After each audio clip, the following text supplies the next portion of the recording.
Thank you very much. The problem, as we've already heard, briefly stated, is how did it come to pass that even after Auschwitz, the remnant of Polish Jewry was regularly subjected to a range of exceedingly hostile behaviors by many sectors of Polish society, from verbal abuse, discrimination in employment, dispossession of property, or refusal to make restitution, to harassment by state officials, blood libels, and deadly violence.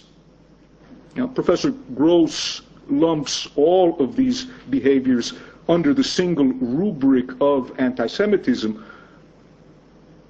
I'm not sure that that is necessarily the best interpretive strategy for understanding how we can account for this full range of behaviors, and I'll explain what I have to say in due course. But Professor Gross, as he's told us, thinks that that hostility requires explanation. And it requires explanation precisely because common sense and the presumption of simple decency, in his words, lead him to expect that the Holocaust should have cleansed Polish society of whatever aggressive inclinations toward Jews it had harbored until that time. And he is not alone in that expectation. As he discussed earlier, the cream of the Polish intellectual class in the aftermath of the war, and particularly of the Kielce pogrom, also displayed the same expectation. Now, Professor Gross is not the first to try to explain this phenomenon. Others have been offered before. It has been argued that the hostility to which Jews were subjected was a reaction primarily to the threat posed to Poland by the imposition of a new communist regime, with which Jews were presumptively identified. It's also been explained as part of a continuous history of prejudice, whether religiously based, for example, belief in the blood libel, or rooted in more recent secular stereotypes. Jews are an unproductive social element, for example. Professor Gross, in his book, rejects both of those explanations. And Professor Gross's claim is that after the war, Poles hoped to get rid of Jews once and for all, because during the war they had opportunistically plundered Jewish property and taken over traditional Jewish social roles. And the unexpected return of Jews to Poland threatened the material gains that their morally dubious behavior had brought them. Also, he argues, the findings of group psychology suggest that in general, people have a propensity to hate those whom they have injured. And he sees in the situation of Jews in their interactions with Poles following the war a concrete example of this more general psychological principle. That's the central thesis of the book. That is, that the roots of what happened to Jews in Poland after the war are contained entirely within the war itself. That the Holocaust, therefore, constitutes a sharp break in the history of Polish-Jewish relations, and that whatever tensions and animosities may have existed between Poles and Jews before 1939, they pale in comparisons with the tension that came to the surface in 1944 and 1945. Post-war relations, in other words, were rooted entirely in a specific context, and that context is, first of all, the context of German occupation and the extension of occupation under a new totalitarian regime. I put great stock in those arguments, but to my mind, they aren't enough to explain what needs to be explained. Here are two reasons why. First of all, I'm not sure I see such a novel, virulent quality in Polish behavior toward Jews after the German occupation in quite the way that Professor Gross does. What gives the impression of novelty and the virulence is mainly the Kielce pogrom. Both because of its relatively high number of casualties, which somewhere in the 40s, about the same number as were killed in Kishinev in 1903, and because of the widespread claims made in its aftermath, largely by Catholic leaders, that Professor Gross spoke about, that the Jews had brought it on themselves as a result of their support of the communist regime. Kelsey, in Professor Gross's book, and I think generally in discussions about post-war Poland, is taken as a metonym for all post-war Polish relations. However, if we compare the two-year interval between August 1944 and August 1946, when the large majority of deadly violence was perpetrated against Jews, with a shorter interval of 6 months that followed the establishment of an independent Polish state after the First World War, from November 1918 until May 1919, the picture looks a little different. During both intervals, there were approximately the same number of incidents of deadly Polish on Jewish violence, that is to say, several dozen. The rate of Jewish casualties after World War I was about equal to that after World War II, even if we assume that 1,000 Jews were killed between 1944 and 1946, which I think is a bit too high an estimate. The contexts of the violence and the rhetoric justifying it were quite similar. In both cases, Poles felt the threat of an external enemy, Ukrainian nationalists and Bolsheviks in 1918 and 1919, Soviets in 1944 through 46. And in both cases, they represented Jews as making common cause with the enemy against them. Moreover, in both cases, this alleged Jewish treachery was particularly resented because it was seen as a kind of extreme ingratitude. Whether after World War I, for the centuries in which Poles had supposedly taken Jews who had been expelled from Western Europe and shown them hospitality, or after World War II, for the Poles' self-proclaimed heroic anti-Nazi resistance and the solidarity they claimed quite hypocritically to have shown with Jews during the time of the annihilation. Finally, we can note that in 1944 through 1946, a part of the representation of that violence drew upon analogies from the earlier period. So I think we have to ask just what exactly was so novel about the post-World War II violence. It lasted longer, to be sure. The blood libel played a much more prominent role in it. But I wonder out loud, as a point for discussion, how significant those differences really are. The post-World War II violence may appear much more surprising to observers today because it came on the heels of the Holocaust. But I'm not totally convinced that it was of a different order altogether from the violence that followed World War I. Also, when we look at the other types of hostile behavior that are detailed by Professor Gross in his book, behaviors that did not involve physical violence, discrimination in employment, taunting Jewish children in schools, bureaucratic harassment, foot dragging in returning property that had been taken over by Poles during the war. These really seem rather less ominous than their parallels during the period of the Second Polish Republic, that is to say from 1918 through 1939. During that period, when Poland was independent and sovereign, not under any foreign occupation, the successive governments defined the relatively high percentage of Jews who were engaged in urban middle-class occupations to be a national problem. And they took administrative and legislative measures to drive them from those occupations as a matter of policy. Jews in the Second Republic were subjected to a numerus clausus and to segregated seating in the universities. They felt the brunt of taxation policies that were designed to assist the social strata in which Poles predominated. The effectiveness of their political representatives was deliberately hampered by electoral gerrymandering. They became the object of state-led efforts to deprive them of Polish citizenship. most intensely at the time of the founding of the Second Republic in 1918 and 19, and again in sustained fashion from 1938 on. In 1936, the Polish Prime Minister actually lent official support from the rostrum of the Sejm to a countrywide boycott of Jewish businesses.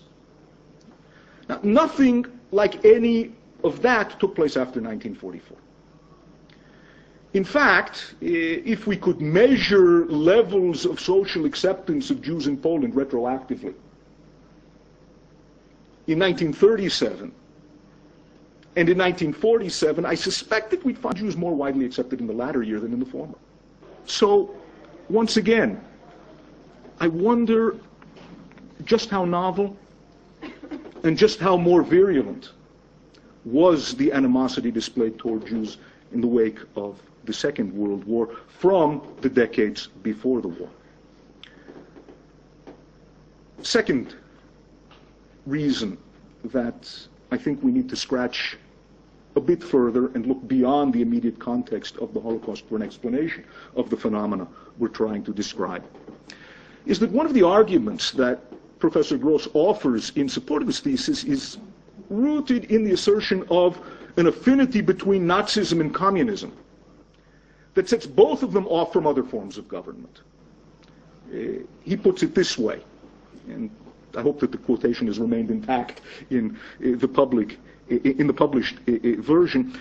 One could argue that the decade of 1939 through 1948 in Eastern Europe, despite a clear divide of 1945, which brought the capitulation of the Third Reich, was one continuous epoch of radical transformation towards a totalitarian model of society. Now, the concept of totalitarianism has been around for more than 50 years, and it has been subjected to considerable debate concerning its usefulness as a theoretical model for understanding developments in Europe and other parts of the world in the second half of the 20th century. It seems to me that applying that model to the subject at hand is liable to mislead. Whatever it was that was happening to the Jews of Poland between 1945 and 1948, I don't think it was the result of the machinations of a totalitarian regime or of Polish responses to generalized totalitarian rule. I think it would be more useful to modify Professor Gross's statement two ways. First, by extending the chronological terminus a quo back to 1918. And second, by substituting for totalitarian a term that some have labeled ethnocratic. That concept, I think, allows us more insight into what was actually going on during the years in question. Now, by ethnocratic or ethnocracy, I mean a regime that sees itself as the political representative of a specific ethno-national group, and as the instrument through which that group exercises sovereignty. In the language of Polish political discourse at the time, this type of regime was called a national state. The Second Polish Republic, the Polish state that was established following the First World War and the dissolution of the rule of the three partitioning powers, and that lasted until the Nazi-Soviet partition of September 1939, like most of the states of Central and Eastern Europe that were established after the First World War, viewed itself in explicitly ethnocratic terms. It was the state of the ethnic Polish nation. The ethnic Polish nation consisted of a set of individuals that was not coterminous with all of the inhabitants of the territory of the Polish state, or with all of the citizens of that state. Approximately a third of the citizenry of the Second Polish Republic consisted of people who did not belong to the ethnic Polish nation. The Second Polish Republic, however, saw its task to promote the needs and interests of that ethnic Polish nation over and above those of any other group, including even citizens of Poland who were not ethnic Poles. Now, for all of the changes that the communists wrought in Poland after the Second World War. It seems to me that they were not able to change this basic Polish understanding of what a real Polish state ought to be. This may be part of what Stalin had in mind when he said that trying to impose socialism on Poland was like trying to put a saddle on a cow. Didn't work.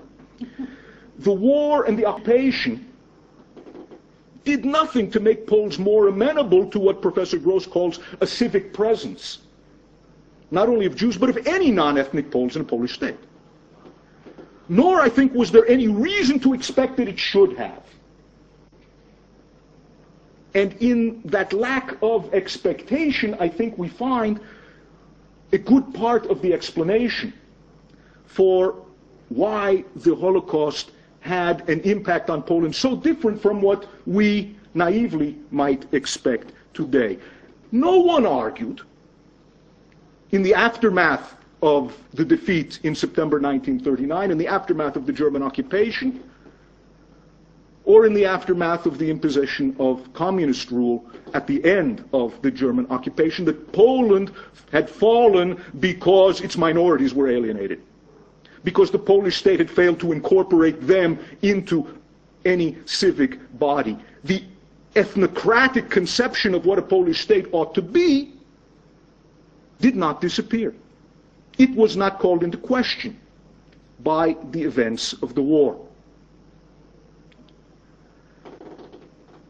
What this means, in very practical terms, is that what Professor Gross calls anti-Semitism, which he thinks ought to have been delegitimized and marginalized as a result of the war and as a result of German campaign to kill each and every Jewish man, woman, and child, was thought of by Poles at the time as something else altogether. It was self-defense. It was anti-communism. It was the assertion of the legitimate prerogatives of the Polish nation in its own homeland. What bothered many Poles about the return of Jews was that Jews were now, once again, going to make claims upon scarce public resources to which they were not legitimately entitled. They had to be prevented from making good on those claims. And any government that was seen as supporting those claims lost legitimacy. It didn't matter whether that government was a communist government or whether a liberal pluralist regime would have been imposed upon Poland after the war. A government that tried to create a civic presence for Jews would not have been seen by large segments of Polish society as legitimate at all. And therefore, the government that did assert its authority in Poland after the war had to avoid giving that impression. I think here we see a large part of the explanation for the official discrimination that Jews experienced, the foot dragging and property restitution, even by a non-nationalist regime. The communist regime in Poland had to give Poles the impression that it was not a Jewish regime. And so, where the Polish communist-led army under Colonel Berling that had participated in the liberation of the country from the east was composed of approximately 20% Jews, and the officer corps, including political and education officers, reached an even higher percentage. The ranks of the Polish army had to be thinned of that Jewish presence. The same thing for the government bureaucracy that depended in its early days largely upon non-Polish nationalist Jews, gradually had to be weaned of that presence as new ethnic Polish bureaucrats could be cultivated. Also, this kind of semantic legerdemain that allowed what we might call anti-Semitism to be called self-defense or patriotism didn't begin in 1945. We notice it in the 1930s, precisely regarding the use of the term anti-Semitism. The presiding officer of the Polish Sejm, a man named Bogusław Miedziński, in 1937, stated that he did not deserve the appellation anti-Semite. He had nothing particular against Jews. He thought about Jews in the same way that he thought about Danes. Right? He loved Danes. He admired them. They're a wonderful people. But if there were 3 million of them in Poland, he would say there were too many and they had to leave. In the 1920s, we find the same kind of semantic acrobatics regarding the use of the term pogrom. No, what happened in Lviv in November 1918, in which 73 Jews were killed by Polish troops, was not a pogrom. First of all, pogroms happen only in Russia, not in Poland. Poland can't have a pogrom by definition. Second of all, this was a response to a situation in which Jews fired upon Poles and poured hot water on Polish soldiers. The same sort of rhetoric that we see after the Kielce pogrom of self-justification, we see also in 1918. So here again is, I think, a concept that we need to adopt in order to make sense of what was going on. Now, does that concept explain the violence? Here it does only in part. And I think we need some additional conceptual apparatus in order to help us make sense of the violence. This is one of the reasons why I say that grouping all of the hostile behaviors that Professor Gross describes under a single rubric and calling them anti-Semitism, in the end winds up impairing our ability to understand various types of behavior specifically, and why we find them in the proportions that we do and not some other possible array of behaviors. I spent a good deal of time studying Pole-on-Jew violence after the Second World War. This violence had many, many motives. Often the motives were personal. The Pole didn't like the way a Jew looked at him and got angry and dispatched him. Sometimes the motives were criminal. Here come the Jews, they have property, there's a rumor they hid gold under the floorboards in their house, let's go enrich ourselves.